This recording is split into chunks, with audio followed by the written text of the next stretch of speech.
He started to move away. "What about you?" She was adjusting a gallows frame with careful skill. "Oh, I'll be along in a minute. It's Mr. Peters' round in half an hour, and this place looks like a fairground. We'll have to tidy it up a bit." She knew as she spoke that she would probably not get her coffee. Even with 3 nurses to help her, it would take time to get the place straight, especially when half the children were objecting at the tops of their voices to being moved. She coaxed and scolded gently, slicked down untidy heads of hair, wiped faces and hands, and then, with a minute or 2 to spare after all, was hurrying down the ward with the intention of swallowing a quick cup of coffee in the kitchen, when the ward doors were swung open. Mr. Peters, bother the man, was early. He was a short man, looking older than his 40 years and already going bald, which might be why he cultivated a heavy moustache and a formidable beard. The children loved him, and the nurses went out of their way to fulfill his every whim. He stood just inside the doors now, bellowing good morning to the children, and added, "Hello, Esmeralda! Taken you by surprise, have I?"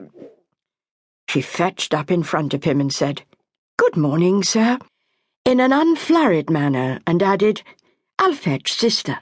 She's in the office." "I know, I've been there.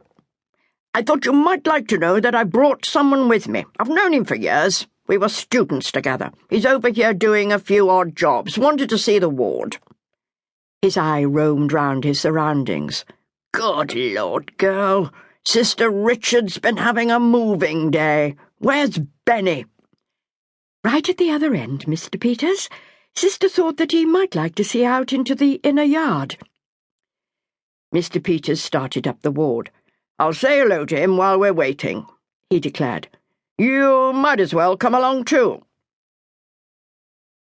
Benny was his pet. He was everyone's pet, as a matter of fact.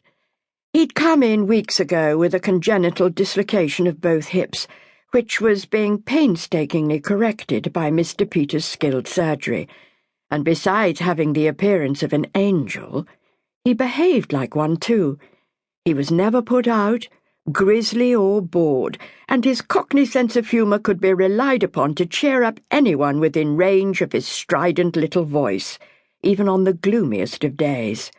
But today was fine and warm, for it was almost midsummer, and he was sitting up in his bed working away at a jigsaw puzzle which he immediately invited them to finish for him. They'd obliged with 1 or 2 lucky attempts when the ward doors opened once more, and the rest of Mr. Peters' entourage spilled into the ward. "Go and tell him to come up here, there's a good girl," Mr. Peters begged Esmeralda, and she set off across the shining parquet. For some reason, everyone had paused just inside the doors, so that she had the whole ward to walk down, and as always, when there was someone she didn't know looking at her, she was conscious of her limp. More conscious than she need have been, too, she thought crossly. The man standing beside Sister Richards was staring at her as though she were Exhibit A. She lifted her chin and stared back. He was something to stare at, she had to admit, tall and broad-shouldered and remarkably good-looking, with hair so fair that it was difficult to know if its fairness was silver. She looked away from his cool grey gaze as she reached them and addressed herself to Sister before attaching herself to the outer fringe of the party and going back up the ward once more. It was like Mr. Peters to start in the middle of the round instead of at the first bed by the door like everyone else. Esmeralda received the little pile of folders from a harassed nurse and rearranged them quickly. It was too bad of Sister Richards to have had a moving day just before the consultants' round, and now there was no time to sort out the notes or the X-rays. She sighed and, using the foot of a cot as a desk, set to work to remedy that. She had taken care not to send more than a fleeting glance in Leslie Chapman's direction, although she was well aware that he'd been trying to catch her eye. How awful if their date for that evening had to be broken for some reason. Their first. For though he'd been unaccountably friendly towards her during the